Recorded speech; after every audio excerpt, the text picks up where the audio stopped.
C'est l'histoire d'un père qui a 4 fils et qui, à un moment, veut enseigner à ses fils une leçon très importante dans la vie. Alors il leur dit, mes fils, vous irez très loin là-bas parce qu'il y a un arbre que je veux que vous voyiez. C'est un arbre fruitier. Quand chacun de vous l'aura vu, vous reviendrez me dire ce que vous avez vu. Alors chacun d'eux se rend à l'arbre. Le premier, il va en hiver. Le second, il va au printemps. Le troisième, il va en été. Et le dernier, il va en automne. Quand les 4 enfants sont allés voir l'arbre, le père les convoque de nouveau et leur dit, dites-moi ce que vous avez vu, mes fils. Le premier dit, j'ai vu un arbre complètement mort, sans aucune feuille. Les branches étaient complètement tordues, biscornues. Rien de bon. Je n'ai rien vu de bon là-bas à faire. Le deuxième dit, moi j'ai vu un arbre plein de promesses. Un arbre avec beaucoup de bulbes. Et un arbre qui m'a donné espoir. Le troisième dit, moi j'ai vu un arbre magnifique. Un arbre avec de belles feuilles et de belles fleurs, des couleurs vives. C'est le plus bel arbre que j'ai jamais vu. Et le dernier dit, moi j'ai rien vu de tout ça. J'ai vu des énormes fruits juteux, prêts à être cueillis, prêts à tomber. J'ai vu un arbre plein d'abondance. Et là le père leur dit, vous avez tous raison mes fils. Vous avez vu le même arbre à différentes saisons. Ce que je veux que vous reteniez maintenant, c'est que on ne peut pas juger une personne, une situation, une affaire, quoi que ce soit, sans avoir vu l'ensemble des saisons. Alors cette histoire, j'espère qu'elle t'inspire et que tu te rends compte que tu es peut-être dans l'hiver de ta vie. Mais il y a d'autres saisons. À travers tout ce que j'ai vécu des hivers.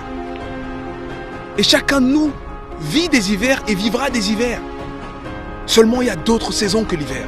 C'est pas parce qu'on traverse un hiver très long, très froid, qu'on doit penser que le monde, c'est l'hiver. Non. Il y a le printemps derrière. Il y a l'été. Il y a la saison des récoltes. Il y a l'automne. Il y a les fruits. Il y a l'abondance. Il faut tenir bon pendant l'hiver. Il faut tenir bon pendant l'hiver. Et il ne faut pas être surpris que l'hiver arrive parce que l'hiver arrive toujours. L'hiver arrive toujours. C'est beau un mariage. C'est beau le moment où vous dites oui, vous vous aimez, vous souriez. C'est beau. Mais l'hiver arrive toujours. Et c'est dans ce moment-là que tu profites encore plus des saisons qui suivent après. Parce que tu les as attendues. Tu regardes devant et tu as l'espoir de cet été. Tu as l'espoir de cet automne, de ces récoltes. Donc je ne sais pas dans quel hiver tu es maintenant. Si c'est un hiver émotionnel, si c'est un hiver spirituel, si c'est un hiver dans tes affaires, si c'est un hiver dans ton estime de toi-même. Mais ne prends pas cette réalité actuelle pour la réalité pour toujours. Ce n'est que l'hiver. L'hiver vient et il repart. Il va repartir. Je veux qu'on ait tous ce message d'espoir dans cet hiver-ci et qu'on ne se relâche pas en cette fin d'année. Qu'on se dise, bon, c'est l'hiver, on se couvre. On boit une soupe bien chaude et on se prépare pour la suite. On se prépare pour la suite. Je voulais absolument partager ce message avec vous parce que cette semaine, j'ai travaillé, j'ai vu et j'ai échangé avec des gens qui étaient à peu près tous dans des hivers différents dans leur vie, dans ces moments où tu doutes. Et il faut se rendre compte que même les champions doutent.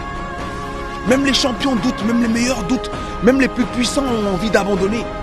Parce que l'hiver arrive pour tout le monde. Quand il pleut sur tout le monde. Quand il fait froid pour tout le monde. Mais quand tu as le bon mindset, tu vois la pluie, tu penses à l'eau qui est apportée, à l'arbre qui va te donner tes fruits plus tard. Je voulais partager ça avec vous parce que c'est un message hyper important. L'hiver viendra toujours. Ne soyons plus surpris des moments difficiles parce que les moments difficiles font partie du truc. Les moments difficiles font partie du truc et on doit les accepter et on doit se servir de ces problèmes, de ces difficultés pour grandir. Et ne jugeons plus. Ni la personne, ni la situation, ni nous-mêmes. Ne nous jugeons plus sur une simple saison. Pour bien juger, il faut avoir vu l'ensemble des saisons. Et faisons face à l'hiver. On boit de la soupe, on met un manteau et on est parti.